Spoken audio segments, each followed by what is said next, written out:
jornalista, trabalho na revista Música do Jornal à Tarde, também sou professora de jornalismo, né, dou aula em duas faculdades aqui de Salvador, na Faculdade Social da Bahia e na Universidade Federal da Bahia, os dois cursos de jornalismo. Sou pesquisadora da área de música, né, minha tese foi sobre indie rock e sou bastante interessada em cultura, tanto na cidade de Salvador como no Brasil e no mundo.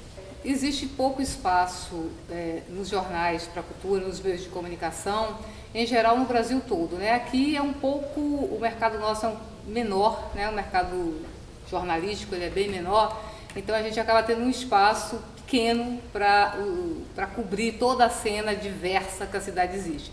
Eu acho também que há um pouco de preguiça em conhecer as coisas novas dentro das redações. As redações que eu falo como um todo, de rádio, de sites, de jornal, de televisão.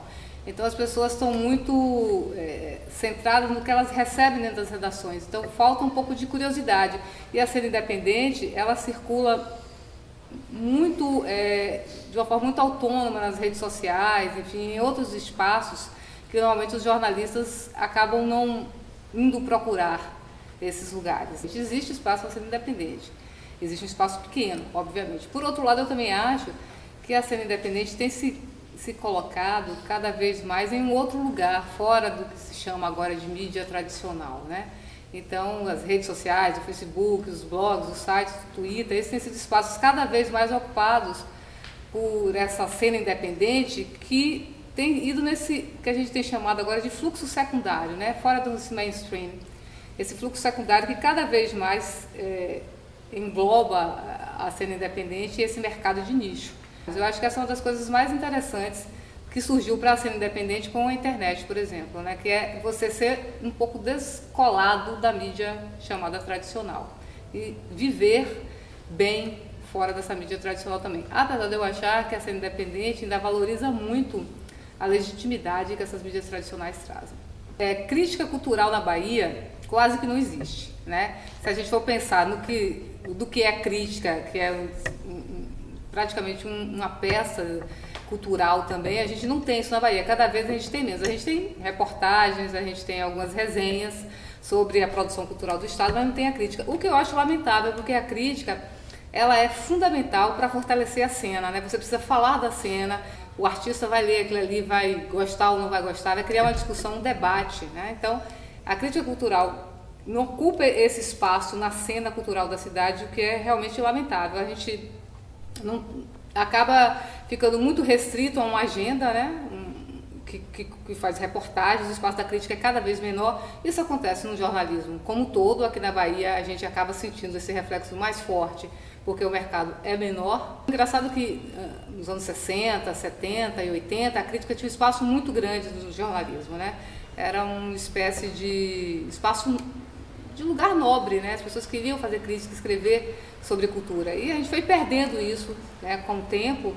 E acho que quem perde isso é a cidade, né? Porque seria bastante interessante você ver uma peça de teatro, discutir sobre ela, debater, um crítico falar que gostou, outro crítico falar que não gostou, por que não gostou, questões estéticas do espetáculo que estão ali envolvidas. Enfim, toda uma discussão que o jornalismo deveria fazer sobre a cena cultural através da crítica, que não é feito, né? Então isso realmente é um gap, né? Uma lacuna que a gente tem aqui no Estado. A revista Muito ela surge em 2008, em um contexto bastante particular na Bahia, que existe uma mudança de governo, né? O governo PT assume a Bahia e uma mudança também no pensamento de gestão de cultura do Estado. Então, a ideia nossa quando a gente pensou em implementar uma revista de domingo do Jornal à Tarde foi exatamente trazer um retrato de uma Bahia, mas uma Bahia que a gente não queria que fosse aquela Bahia estereotipada, tão comum e tão divulgada Brasil afora. Então, nossa ideia foi exatamente mostrar uma Bahia, era uma Bahia tradicional, que a Bahia tem a sua tradição, mas ao mesmo tempo uma Bahia cosmopolita, né? A revista Muito sempre tentou, e tenta, nem sempre a gente consegue, seguir esse caminho, que é de mostrar essa Bahia cosmopolita sem perder também esse foco dessa Bahia tradicional. Mas a gente tem aberto espaço para os artistas, não apenas os artistas consagrados, e a gente não faz isso desde o início, a gente tentou fazer o contrário, mas abrir espaço para esses artistas que não têm tanta visibilidade assim, mas que tem um trabalho muito interessante. Então, ao longo desses 5 anos, a gente mostrou muita gente e digamos assim, esse desenho que a gente faz desse tipo de cultura que é produzida na Bahia tem um retorno bastante interessante. Eu acho que a revista tem um pouco a função de trazer, tirar dos bastidores algumas pessoas que não são conhecidas, mas que estão fazendo coisas muito interessantes pela cidade, né? Então, nossa ideia é exatamente não trabalhar apenas com esse fluxo principal dos artistas que a gente trabalha também, que é interessante, enfim, mas também trabalhar num fluxo mais secundário, que movimenta a cena fortemente na cidade. Então, eu acho que essa proposta nossa de mostrar essas tendências, digamos assim, da cultura da Bahia, que não estão visíveis, né, nos meios de comunicação massivos, acabou sendo um espaço importante, eu acho, para a cultura em Salvador. A gente tem uma cena cultural forte ainda, mas muito amadora, né? Eu acho que tem muita coisa acontecendo, tem muita gente fazendo muitas coisas, mas tudo acontece de uma forma muito amadora. Falta público, né? Falta dinheiro.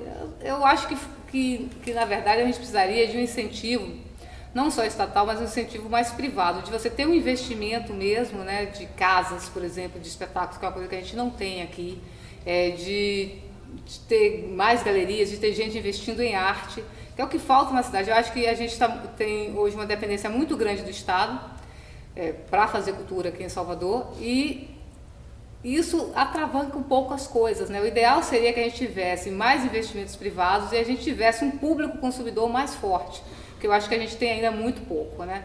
Mas eu acredito que essas coisas estão mudando assim lentamente. Novos modelos de negócio surgem, né, todo o tempo. Essa, digamos assim, ascensão desse fluxo secundário, de uma certa forma, facilita um pouco mais a entrada desses novos personagens assim nessa cena cultural baiana, com um determinado público, né, com um determinado espaço. Mas eu ainda acho tudo aqui muito feito na base do amadorismo. Apesar de eu achar que a cidade tem um potencial cultural enorme, que inclusive foi sempre muito vendido para fora dessa forma, mas muito pouco trabalhado internamente, né? Que é uma pena, porque eu acho que o potencial que a gente tem aqui poderia aumentar muito o PIB da Bahia se a cultura fosse colocada em outro lugar, se tivesse mais investimentos privados e